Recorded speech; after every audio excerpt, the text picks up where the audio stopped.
What's up? What's up? Don't lie. Will the Minnesota Timberwolves Indiana Pacers be the NBA's worst nightmare for finals? Don't lie. These two teams been back to back conference finals, and one of them is bound to break through. Now I know deep down, if I know Adam Silver, and as a fan of the NBA, and when David Stern, you know he want the Timberwolves to break through. And the thing about it is this: I'm doing this video now, and they might both teams might win it, might go, they might not, might lose. I know they want Ant Edwards to get through. He's beating all the old school cats. You can't be an elephant in the room and can't see that. Stevie Wonder can see what's going on. He's putting all the cats that he grew up in almost into the retirement home. You know, you got LeBron knocked out, revenge against Luca, Steph Curry, Jimmy Butler. Come on now, because Ant Edwards is like an upgraded Jimmy Butler. Think about it. Then you think about all the people he's so. This is interesting. It's interesting. But the Pacers are a compelling story because Rick Carlisle, who's already won a ring with the Dallas Mavericks, takes underdogs running. No one really paying attention. Here they are again. You know, uh, Halliburton is a cat that you see on the come up. I don't know if people want to quite give him his due as the best guard going today, but he's one of those cats that you just know he keeps coming. And they got a lot of cast off with Sock'em from Toronto who can play. Good player. Very good. Miles Turner. You know, you look at what they got. The Timberwolves with Julius Randle. Who saw this Julius Randle? Who saw this guy? I saw him with potential when he's with the Lakers in the low post. You know, I remember watching him play when, you know, he had some games where he was like he was going to be something, and the other games where he kind of like he took the night off. And then when he relocated and became more of an outside perimeter player, and then he got traded to New York. But this cat then reemerged like with some, you remember me? You ever seen that in a movie when somebody comes back to get somebody, say, hey, you remember me? They got the deed to the house, or they about ready to cap at you or get you. Remember me? He's on that revenge tour. So he's definitely taking people take notice. If these two teams ended up being in the finals, I wouldn't have no problem with it because I think that that's exactly what parity's about. Now that's another topic that I'm talking about. I saw Rob Parker and the cat was talking about parity in NBA, and the cat didn't like it because he's a LeBron fan. Of course, they don't like it. We are in an era of NBA parity. We really are. We really don't know who the best teams are no more. And if you let's just play we're all in the same bag, age wise, vibe wise. This last year of the guys that we grew watching are old now. They're not dominating no more. Yeah, LeBron can stat pad with the best of them, but it don't really count for winning no more. Steph Curry can hit some big shots and some plays, but if you don't put the right pieces there, it's not happening. His former Splash brother looks old in Dallas already. Clay looks like it's done.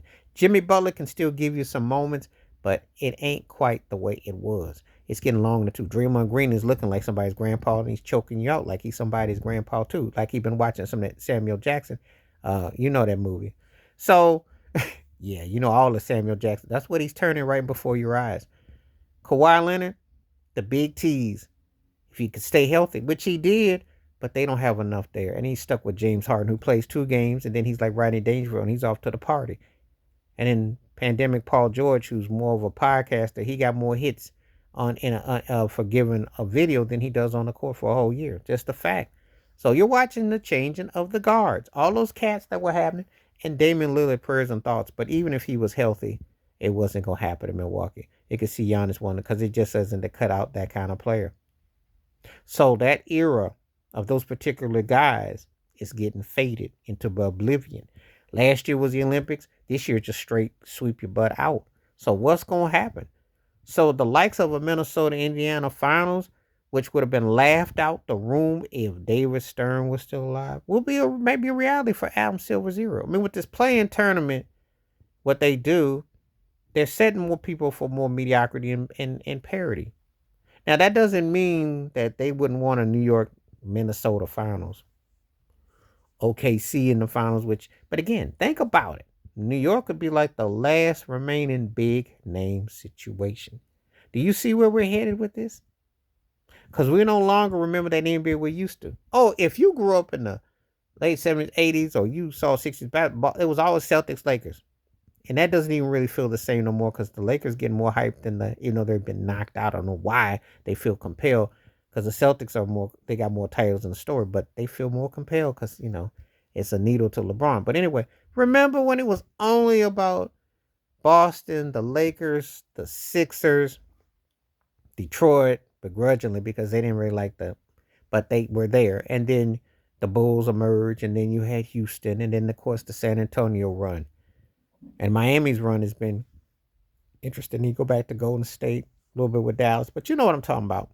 They still jog it around only a handful, sprinkle here and there. But you got more parity than you've ever had.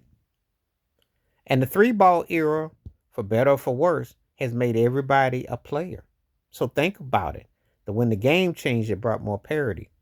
So now you get the likes of a teams like a Minnesota or an Indiana who in another lifetime you would have gotten sniggled out and they say, ain't nobody gonna watch that mess. Ain't nobody gonna watch. But now you have some interesting storylines because of the way the game is gone that you can't put a superstar just at any place. And so called the big markets might not represent the finals of Minnesota.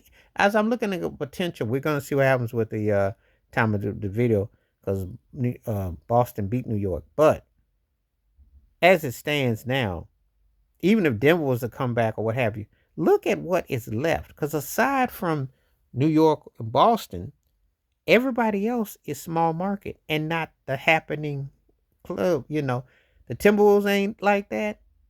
OKC ain't like that. Denver ain't. They just having a big name player. And Indiana ain't like that. So this is where the parity. So this video here is like a 2-for-1. It's like, could you imagine a Minnesota Timberwolves Indiana Pacers finals and the parity of today's NBA? Because you've had different winners. After Golden State was the last dominant team, Toronto in 19, the Lakers in the bubble. Then you had Milwaukee. Then you had Golden State, Denver, and Boston. Think about it. That's the era we're in. And we might see something like that you didn't imagine. So whoever your team is, the days of lining up like what Phoenix did are gone. The days of LeBron shuffling and getting something will be gone. The days of Golden State flipping, it might be gone. Because there's new sheriffs in town. There's new away because everybody is aligned with the parity. And I know Adam Silver likes it because he's going to make the coin regardless.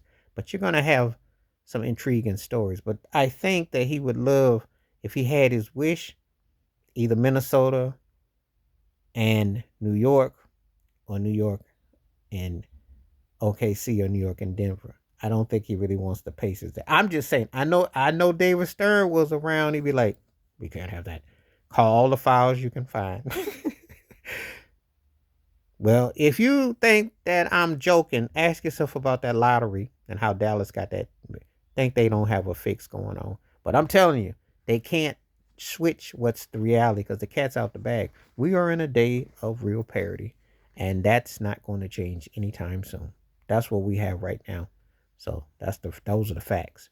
Please like, subscribe, welcome thoughts, comments, and I do respond. Thank you. Wash your hands, keep your mind clear, watch out for another. Share it if you like. Stay safe, stay blessed, stay woke, stay free. I'm out one time. Peace.